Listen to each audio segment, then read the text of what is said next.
மேசராசி அஸ்வினி நட்சத்திரம் உங்களுக்கு இப்போ 7.5 சனி நடக்குது.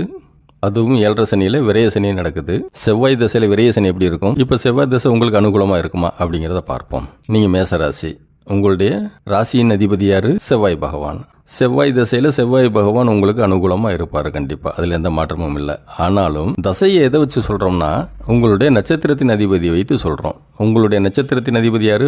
அஸ்வினி நட்சத்திரத்தின் அதிபதி யார்? கேது பகவான். நட்சத்திரத்தின் அதிபதியை வைத்து சொல்லும்போது, அதாவது கேது பகவானும் செவ்வாய் பகவானும் பகை கிரகங்கள். அப்போ செவ்வாய் தசை நட்சத்திரத்தின் அதிபதியை வைத்து சொன்னால் அனுகூலமாக இல்லை அப்படின்னு தான் சொல்ல முடியும். செவ்வாய் தசை நடக்கும்போது உங்களுக்கு என்ன மாதிரியான பலன் இருக்கும்? பொதுவாக செவ்வாய் என்பது கோபம், திறமை, ஓவர் எக்ஸைட்மெண்ட்டு, ஓவர் எனர்ஜி. செவ்வாய்னா வேகம், செவ்வாய்னா ரத்தம், செவ்வாய்னா இடம், செவ்வாய்னா மனை அப்படின்னு சொல்லலாம். செவ்வாய் திசையில் உங்கள் குணம் எப்படி இருக்கும்னா, ரொம்ப கோவப்படுவீங்க, ரொம்ப கரெக்டாக இருக்கணும்னு சொல்லுவீங்க, ரொம்ப டிசிப்ளின்டாக இருக்கணும்னு சொல்லுவீங்க. கொஞ்சம் வித்தியாசமாக இருந்தாலும் உங்களுக்கு கோபம் வந்துடும்.